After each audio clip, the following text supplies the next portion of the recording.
Good afternoon and a warm welcome everyone to the Professional Education Series from Voice. My name's Jamie McGeechan. I'm the Events and Sponsorship Coordinator, and we're so glad that you can join us for today's session as we focus on working with challenging residents. Our guest presenter today is Chien, Programme Director of Voice, who we'll be meeting very soon. Thank you kindly to our sponsors for their kind support of our education series for this year. We're grateful to our sponsors. If you've forgotten to opt in to our sponsor prize drawing, please email your name to events@voicestl.org to enter. Your information will be shared with our generous sponsors. Special thanks to the Missouri Healthcare Association for facilitating nursing home administrator CEUs. Special thanks to the Greater Kansas City chapter of the American Society for Pain Management Nursing for facilitating CNEs. In our upcoming professional education webinars on September 28th, we have Dr. Maura Cockrell presenting on eliminating elder speak through compassionate communication. On October 12th, we have a session on cannabis and CBD for older adults and long-term care residents. October 26th, we are focusing on advancing LGBTQ long-term care equality in your community. And now we have a greeting from Everspring Pharmacy, one of our kind sponsors. This is Lisa Wellborn from Everspring Pharmacy. Hi, Lisa.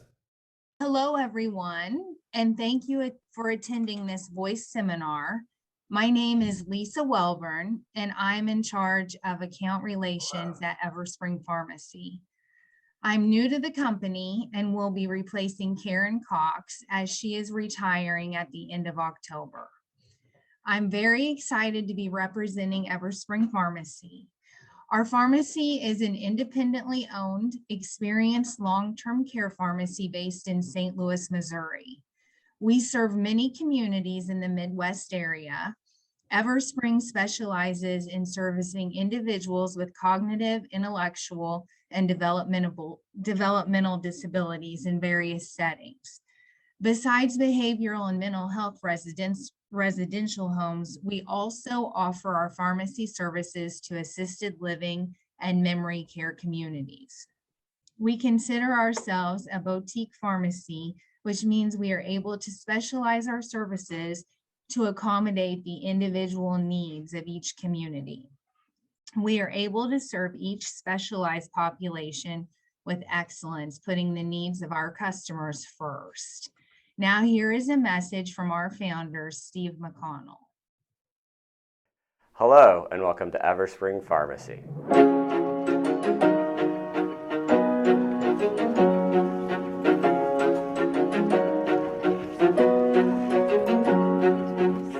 We are a privately owned boutique pharmacy offering you exceptional customized services. I'll go ahead and put a note on the profiles.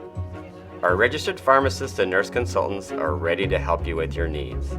The staff is dedicated to delivering unsurpassed medication management services to assisted living and memory care communities, behavior and mental health residential care facilities, intellectually and developmentally disabled individuals, as well as others in need of additional medication assistance.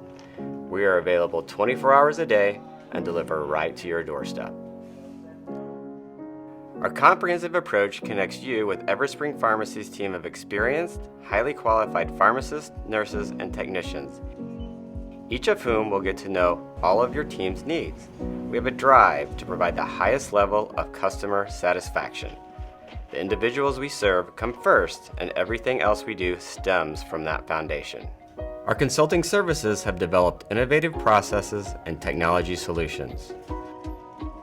We offer a vast array of in-service and educational programs.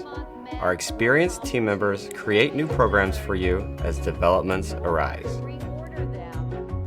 State-of-the-art packaging and digital verification technologies allow us to dispense thousands of medications accurately and efficiently with our enhanced medication delivery systems.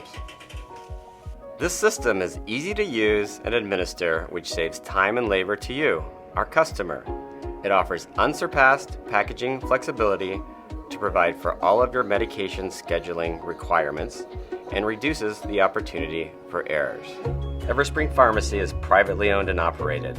Our service model is designed to give more control to you, our customer. All of our service offerings are customer focused, allowing us to serve each specialized population with excellence.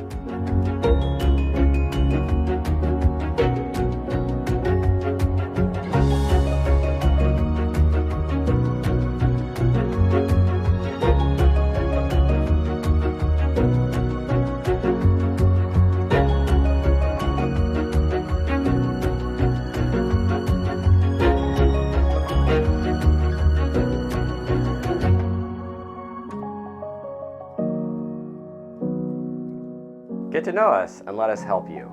We are your trusted pharmacy partner. Visit us today at everspringrx.com.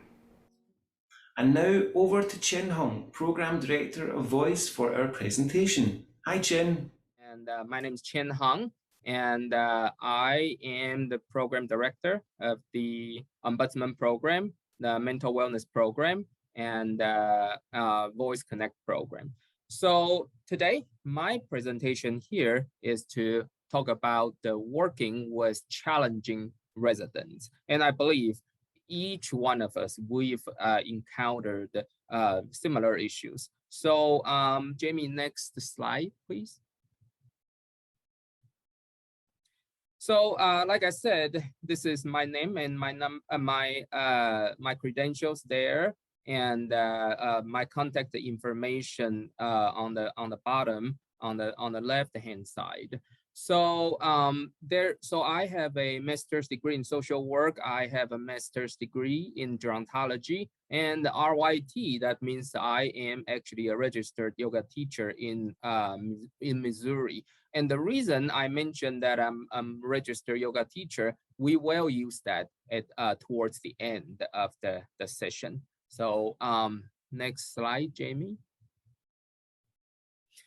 So when we encounter challenging residents, there are three initial steps that we're gonna have to implement.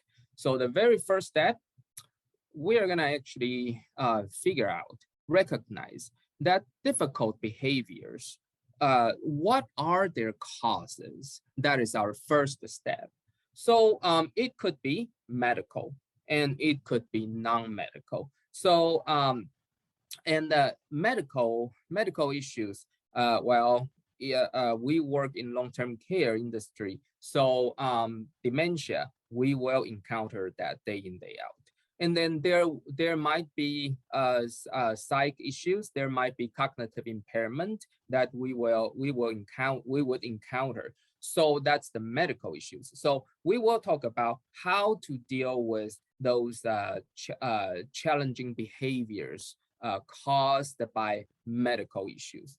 But in the meantime, today's session, we will also talk about non-medical issues. So for the challenging behaviors caused by non-medical issues. So for example, it's personality. It is the person is a racist or sexist. So that's the non-medical issues that cause challenging behaviors. Now, is it possible that it could be both medical and non-medical? Well, that is actually possible. So for example, grandma never swears her entire life. But then all of a sudden, after grandmom's got diagnosed with dementia, then grandma all of a sudden swears like a sailor, right? And now that is grandmom's personality. So we often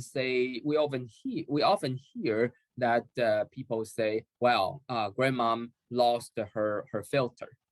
So as grandmom is aging, the filter is gone, and grandmom is no longer that grandmom that we've known for the past 80 years. Okay, so now medical, that is dementia, but now that's grandmom's personality that we will have to deal with. We will have to get used to, and that is actually grandmom is gonna have to live with this dementia. We are gonna live with this dementia as well as grandmom's personality. Okay, so we will also learn after we figure out that's medical or non-medical, then we will learn the strategies to cope with the challenging behaviors, also the approaches to for resolving the conflicts. Okay, so next slide, please. So clinically, agitation and aggression are different. Okay, so agitation, it is actually a generic term. So what does that mean? That means when a person is restless or worried, they don't seem to be able to settle down, and then agitation may cause pacing, sleeplessness, and aggression. Okay, so in other words, agitation could cover a broader kind of range. And then aggression, on the other hand, it is a clinical term, and we use this term particularly for some behaviors. And so when a person verbally lashes out or physically tries to hit or hurt themselves or others, for example, swearing, yelling, spitting, scratching, hitting, kicking, throwing things, use of a weapon, and that is called aggression. Okay, so that's the clinical division between agitation and aggression. Now, what we need to pay attention to, though, is that someone is crying for help, no matter that's very loud, that's very repetitive, or fidgeting, or pacing, or wandering. These are not aggression. They are symptoms of dementia. However, they are not considered aggression. Okay, next slide. Now, agitation and aggression, they happen during dementia.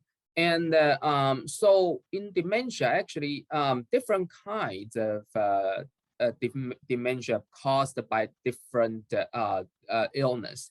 Actually, the aggression, agitation, aggression, actually they show up in a different stage. So I'll give you a few examples. So the let's say Alzheimer's disorder, Alzheimer's dementia, the agitation, aggression, they occur in the moderate stage. Okay, it usually does not appear in the initial stage. And then let's say for example, for frontotemporal dementia, and this is the dementia that are caused by uncommon brain disorders. Agitation and aggression occurs in early stage. Okay, early stage. And the reason they happen in early stage of dementia, it's because frontal and temporal lobes, they are associated with personality, behaviors, and the language. So when the dementia happens because of the brain disorder, then your personality changes, your behavior changes, your language is affected. Okay, so the agitation and aggression happens at the very early stage of in this kind of dementia. Now, The next example is the Lewy body dementia. So Lewy body disorder actually people are now paying more and more attention to Lewy body dementia.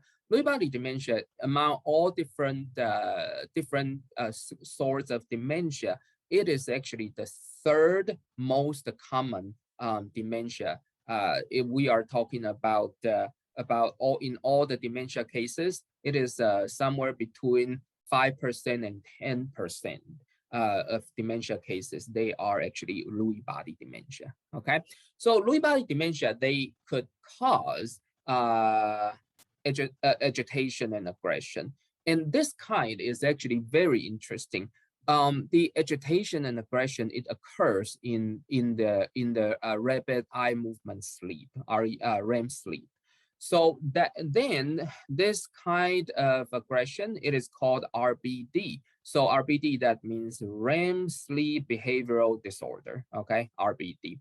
So it is people actually get violent in usually violent dreams. They choke, they hit, they kick in their sleep. But the Lewy body dementia patients, they are not aware while they are doing that in their sleep, and they don't have memory about it. Okay, so these are the different kinds of forms of aggression caused by different kinds of dementia. And let's move on. Next slide. So throughout my presentation, there will be a lot of YouTube videos for you to watch, and I will certainly not be able to play all of it. So you're gonna have to watch it yourself. That's gonna be your homework. So for early stage dementia, these in the middle stage dementia, these two YouTube videos, they are actually very well done and very clear about how to interact, how to communicate with people with either early stage or middle stage dementia. So like I said here, lessons learned. To communicate with people with especially early stage dementia, yes, no question versus multiple choices. Yes, no is actually more proper, okay? And more proper than multiple choices, more proper than open-ended questions.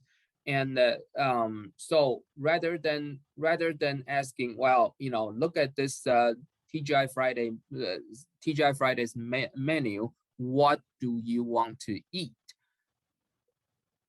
Rather than asking that, you might ask, well, grandmom, I remember you always like to have a steak. So would you like to have steak?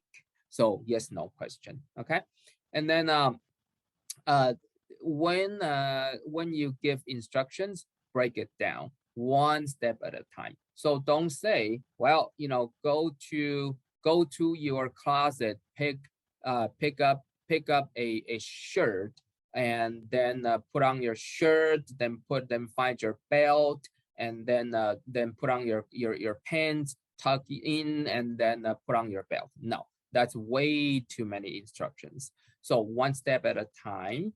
And so go to your closet. That's one step. And then let's get a shirt. Why don't we get this red shirt? That is step 2. Okay, so one step at a time. And so caregivers' anticipation results in caregivers' frustration. Therefore, you don't want to give a whole lot of instructions thinking that well, this will be all done. No. So so don't anticipate that all of your instructions, a series of instructions, they will be done, and then the person that your loved one is good to go. No, it won't. So one step at a time, and don't have high anticipation about things will be done. Okay. And for middle stage dementia, you always want to use a little bit of facial expression, use a little bit of gesture, a little bit of body language for to assist with your verbal instruction. When you say go to bed, don't just say go to bed. You can put your hands by your cheek. Now that's going to bed. We are gonna sleep. Okay. This one is very important, so you need to remember this one. When a person with dementia, when they keep asking same question, or have same statement again and again and again, well, they are actually looking for reassurance. They don't remember, they just said it. They don't remember, they just asked it. So no need to get frustrated, no need to run out of your patience. They are not really looking for an answer, they are looking for reassurance. Okay, so we will talk about how to provide reassurance later. The way you deliver your message, it is always more important than what you actually say. Okay, so be mindful about how you deliver your message. When mom is pacing, is anxiously pacing, rather than saying, "Mom, sit down, stop pacing."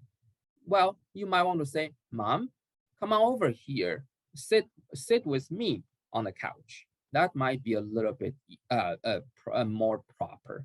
Okay, next slide, please.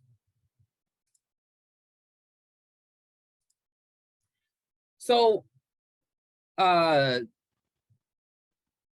these, okay? Try these tips. So like I said, keep instructions simple and clear, one at a time, and speak in a calming tone.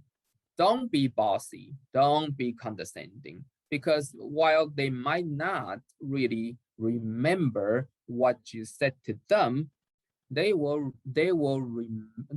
have that impression about you have not treated them well, you have not treated them with dignity. Okay.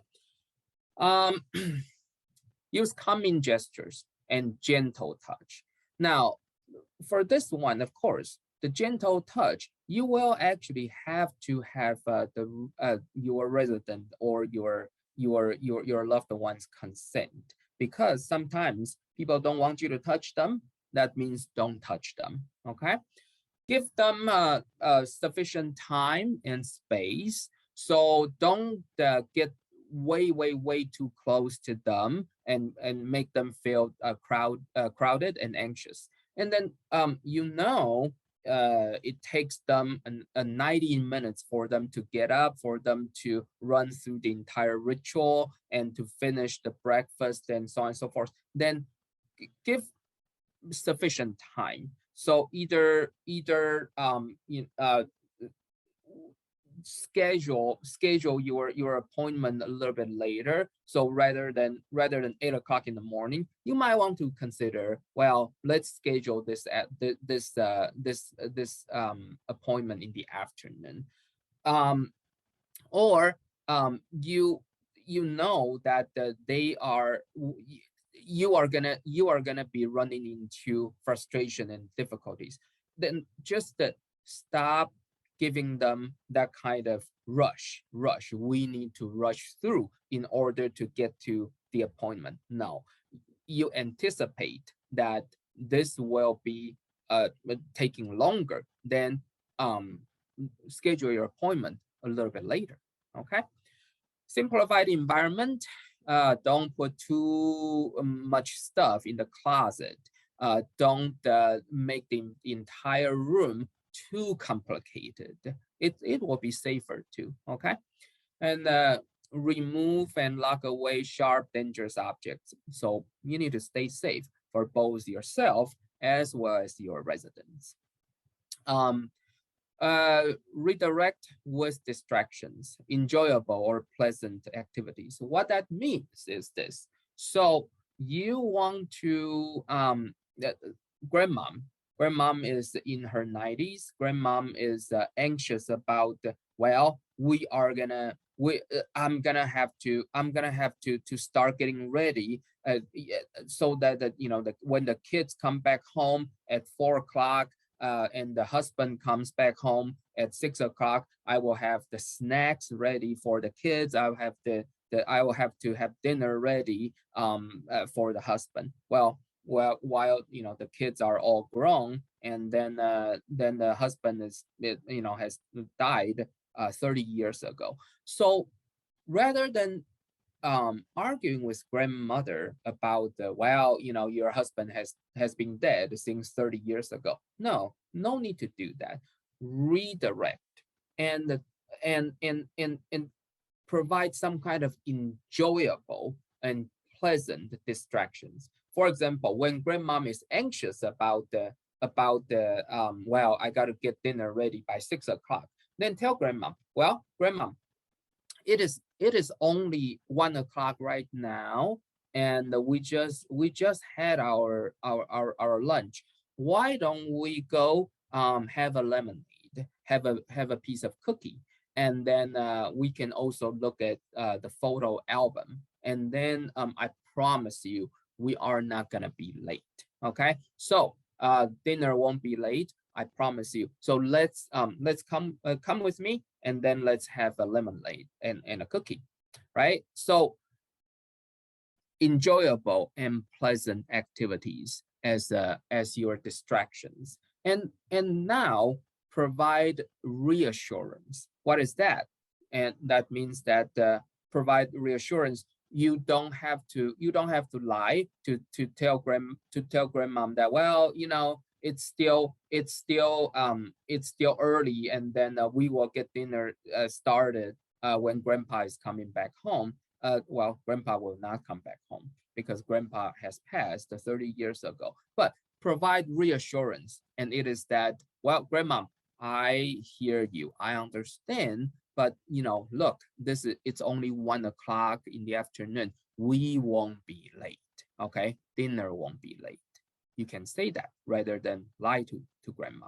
Okay, so next slide, please. Now, we talked about those tips that will work, and now these never work. What are those? So just calm down. Stop being anxious. Well, do you remember last time when people told you just calm down, stop being anxious, and that actually worked? No, because those never works. Okay, sit down, quit pacing. No, say, mom, come over here, sit with me on the couch, keep me company. Okay, go to bed, be quiet. People are sleeping. No, that does not work. Okay, get up, hurry up, we're gonna be late. Not gonna work. Okay, so the last two, we hear this a whole lot. When a caregiver in a nursing home and getting into a conflict, getting into an argument with a resident, and that you will hear all the time the caregiver saying, I'm just doing my job. I'm just doing my job, right? Well, that doesn't mean a thing to the residents. You want to do your job, you can do all your job all you want. When I say I don't want to get out of bed, that means I don't want to get out of bed. Okay, you want to do your job, that doesn't matter to me.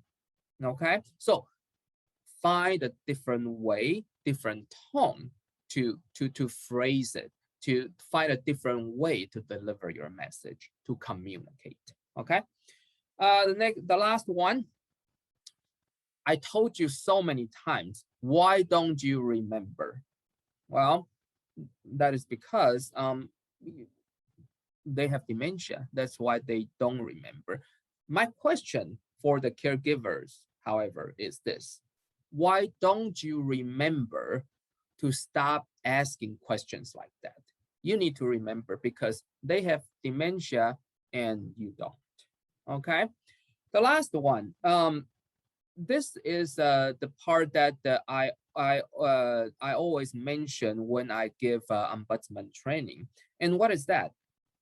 When a new ombudsman comes into a facility, a nursing home, or when they meet a resident for the first time, the resident just newly moved in, they meet them this time, introduce themselves, and then next week, a few days later, they come back. Do you remember me? We met last week. Well, what's the point of that question? Do you remember me? No. Do you want the residents to lie to you about they remember you? No. So don't ever ask that question. Do you remember me? Because that doesn't make any sense. Okay. Next slide. So these are the common challenges that you would encounter. Repetitive questions, behaviors, and sundowning. Well, by the way, sundowning, it does not happen just when the sun is going down. Sundowning, it could happen between early afternoon, 1 o'clock, 2 o'clock in the afternoon, all the way to 8 o'clock, 9 o'clock, 10 o'clock at night. Okay. So sleep disturbances. The reason a patient has dementia that has sleep disturbances, that's because their internal biological clock is not really working, or not working as well as it used to be. So that's why they have sleep disturbances. Okay, hallucinations, wandering, or verbal physical outbursts. So I saw that there is a question in the Q&A. So all of these YouTube videos, you can simply when you receive the slides, you can simply copy and paste it in your computer, and then you can watch these YouTube videos. Most of these videos, they are made by UCLA clinic, and they are very well done. And each video, that's about 4 minutes or 5 minutes. It's great video to watch. Okay, next slide, please. So how about this sex? So Jamie, is it possible for us to play the video, this one?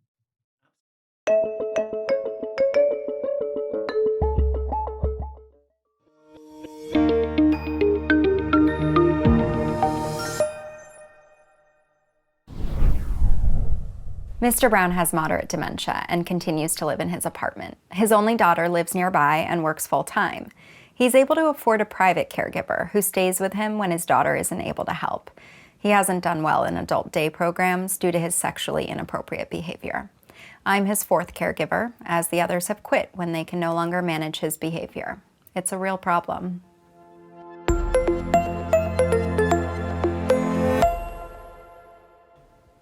All right, honey, it's time for bed. Let me help you up so we can get into your pajamas. You want me to get undressed so we can get into bed together? Don't be silly, sweetie. Let's just take your shirt off. Why don't you take your shirt off? Mr. Brown, I'm just trying to do my job. You know you want to. I'm going to call Susan. Come on. Just put your hand here. Come on. I can't handle this. I quit. What do you do if the person you're caring for is sexually inappropriate? Sexual desire does not go away because someone has dementia. In fact, it could become more prevalent in someone who is lonely or bored. People with dementia often become disinhibited and lose sight of what is proper or improper. They sometimes say or do things that they normally would not say or do when they were well. So if someone is feeling sexually aroused, they may act on it and not be able to censor their behaviors. Sexual desire may arise on its own or be triggered by just being physically close to someone, providing help with personal hygiene, those kinds of activities, or by what someone inadvertently says. Situations like bathing, changing diapers, dressing, or bending over someone could trigger sexually inappropriate behaviors. If a patient acts inappropriately towards you, use distraction to change the subject. If that doesn't work, let that person know in a calm but firm voice that you're feeling uncomfortable and that the behavior is inappropriate. Keep a boundary between you and the person through more formal dress, watching how you speak to the person, and by being aware of your body positioning.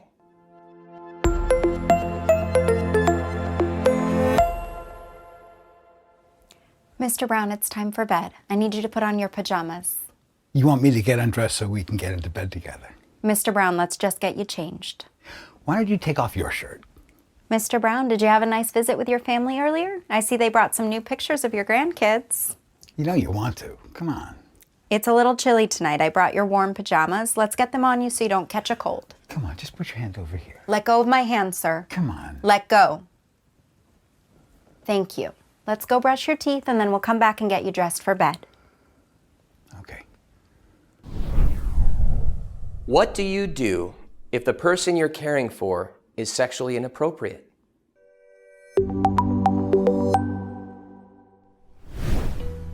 Without becoming upset, try redirecting the behavior by changing the subject or through distraction.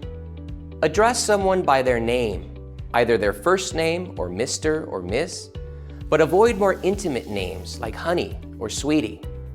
If the sexually inappropriate behavior continues, firmly tell the person to stop what they are doing and that it is upsetting to you. If the inappropriate behavior includes masturbating, redirect them to their room to have some private time. Don't shame the person. Remain at a safe distance if you feel unsafe. If the behavior is directed towards a female caregiver, it may be necessary to hire a male caregiver instead, and vice versa. Preventative steps include wearing less revealing or tight clothes. Instead, wear something formal, like scrubs, to signal you're a professional. Be aware that just being physically close can trigger those behaviors, and adjust your body position as needed.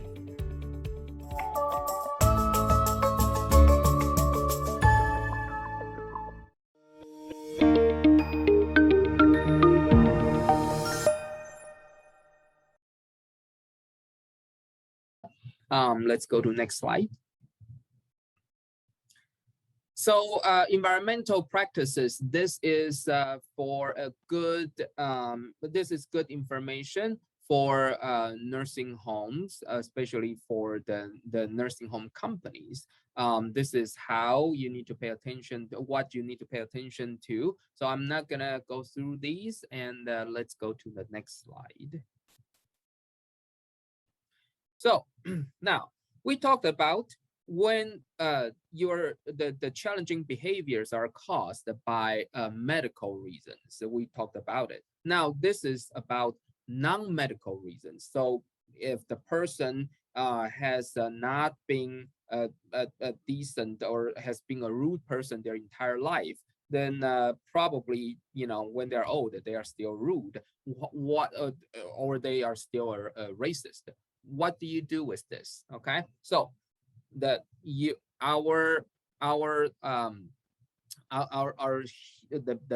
foundation principle is that you need to breathe.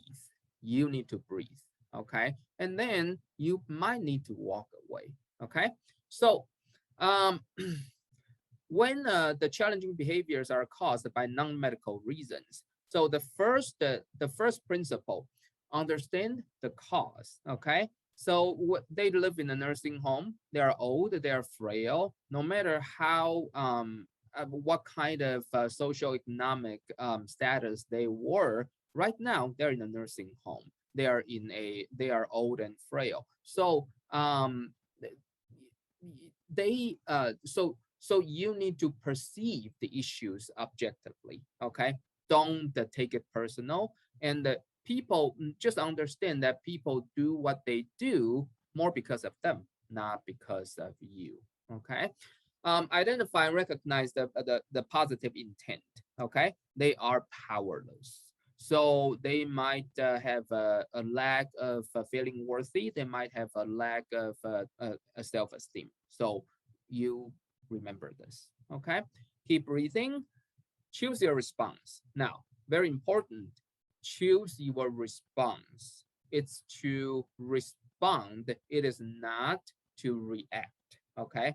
Response, that means you think first, you analyze, you find the cause, you understand the cause, you identify, recognize the intent, and then you respond rather than react, okay? The last one, it is to diffuse the behaviors. So for example, how to diffuse the behaviors? Well, when they when your resident is asking you, well, you know, do you want to go to bed with me? You look like you want it, right? Then change the dynamics by asking questions. Did your family just visit you today, Mr. Brown? That's what it showed in the video. So put the spotlight back on them for them to follow your lead by answering your questions.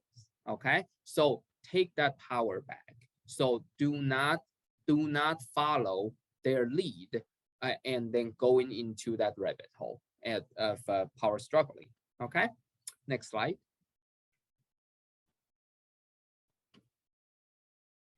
So keep breathing. So to diffuse a conflict situation, and communication is the key. How to do your communication effectively. This is how.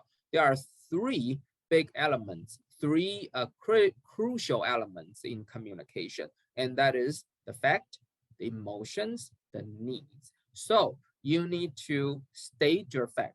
Well, Mr. Brown, you just touched my butt, okay? Emotions, I feel insulted and I am very uncomfortable. Rather than saying, Mr. Brown, you insulted me, then he can simply say, well, no, I didn't. So say, I feel insulted, okay? I feel uncomfortable. And the needs, then you say, I need you to not do it again. I need you to respect me, okay? So keep your statement simple, direct, specific, and clear. Pay attention to your nonverbal signals. Don't cross your arms, okay? Make eye contact. Check your tone of voice, be calm, okay? Confront the behaviors and not the values. So you are talking about the problematic behaviors, not about their value, okay? Be aware of your feelings. That's why you want to say, I feel insulted, rather than saying or accusing them of insulting you. Use I messages rather than you messages. What are those? So you are not making any sense. No, that's a you message. You don't want to use that. You want to simply say, I don't understand. You don't want to say, you will have to wait. You want to say, I message, give me 2 minutes and I'll be with you, okay? You don't want to say, you treat me like I'm nothing. You want to say, I feel rejected, okay? In order to communicate effectively, practice these, okay? Next slide, please. Or you can simply ask. So these two Twitter slides, they are actually pretty interesting. So it's almost the same, but different, shared by different ladies. Let's just look at the one on the left. So a boss was sexually harassing this lady Heather, and then some kind of inappropriate sex joke. And then Heather said, well, I don't get it. And the boss said, well, it's a joke. Then Heather said, explain it to me. So when that explain it to me is said, then this inappropriate joke or inappropriate interaction can no longer continue. So try to use this. Try to calmly ask your inappropriate patient or resident to explain their inappropriate comments to you. Okay. Next slide, please. So the tips: be observant, be attentive. Don't play with your phone. Okay. And you need to pay attention to possible UTI, because sometimes people are people are being confused and then being aggressive. That might be because of UTI, and there is, or that could cause mental status change, and there is treatment, and or hypersexuality. There is a medication adjustment that can be done. Okay, be patient, understanding, and creative. That means that when grandmom is talking about, well, your husband is gonna come back at 6 o'clock, I gotta get dinner ready, then understand that. No need to burst their bubbles. Meet your residents in their reality, since they cannot come to yours, right? So provide reassurance. Be creative by saying, well, grandmom, let's go have a cookie, have some lemonade, and you won't be late for dinner, for preparing your dinner. Okay. Be firm, be polite, become disengaged from all of these inappropriate interactions. Okay. Don't take it personal. Be centered. Keep breathing. Be grounded, keep breathing. Do your job, be a professional, stay safe, and you might need to work in pairs if necessary. Of course, that is if your company, your boss allows it, okay? And you need to document all the occurrences thoroughly, and keep your supervisor and your teammates informed, okay? Next slide. So these are very useful knowledge, and we actually talked about the validation therapy. For example, that the grandmom story, that is actually validation therapy. So please, if all of these YouTube videos, they are too much for you, then I want you to at least watch that. The one that I said, watch this, that one. It's about it's done by Naomi Fail, who actually is the founder of the validation approach. So please watch that one, and I guarantee you will actually learn a lot. Okay, next one, Jamie. So if you want to protect yourself from the hostility, but you don't feel you are supported by your employer. In other words, your nursing home, your company, they don't support you. Then there's the number that you can call, EOC and OSHA. That is the number there, and the 314, that is the local number, local office of EOC and OSHA. Okay, and next slide, please. And as always, we are the long-term care ombudsman program. So I always in every presentation I mention the hotline for abuse, neglect, exploitation, and bullying, as well as if you have any concerns or uncertainty about long-term care, give us a call. And our number is that 314-918-8222 number, and then you will be able to talk to me. Okay, next slide, please.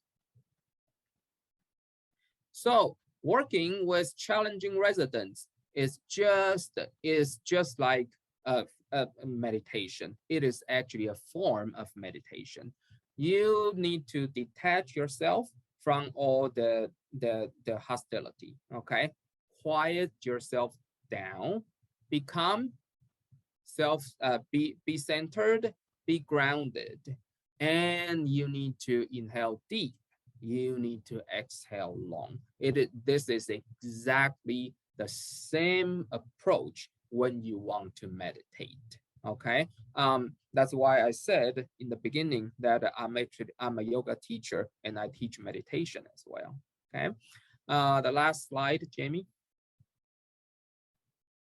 So if you have any questions, here is my number, and that is my my email address. Please feel free to reach out to me, call me, email me, and I am only one email or one phone call away.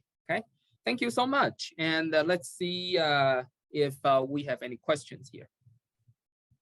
And there's one question. How do we deal with a resident who is being manipulative, maybe even lying to me about their version of reality? Well, it is actually not our job to actually figure out if they are lying to us or not. Okay, it is our job to work with them when the request is reasonable, and when a request is reasonable and doable, then sure, we can provide the services and anything that they are asking for. But when a request is not reasonable or not doable, then we cannot do that. Okay, how much aggression from a resident is too much? Well, when the caregiver feels unsafe, that is too much. Okay, so how can I deal with false accusations from a resident who is extremely confused and distressed? Well, so you have to do your investigation, and then you might actually need to ask the third party to come do the investigation on all of those accusations. So because if someone is extremely confused and distressed, then they have their reality, they have their perspective of looking at things, which might not be our reality, our perspective. So we need a non-biased third party to come do the investigation. And don't forget, all the occurrences, all the events, all the incidents need to be documented thoroughly, and that is the most crucial rule. You need to get that documented thoroughly. Okay. The last question: how can I reason with a resident when they are so confused and will not listen to me? Well, it actually depends on the situation. So it's kind of a case by case kind of a scenario. However, I would say go back to look at my effective ways to communicate, and then that might be you might be able to kind of use some of those approaches. So state your fact, state your feelings, and then state your need, and then you do not need to accuse them of anything. Okay, and I think that would be all the questions today. So again, thank you guys, everyone, for coming to the presentation. And Jamie will send out the our slides after the presentation. Thank you.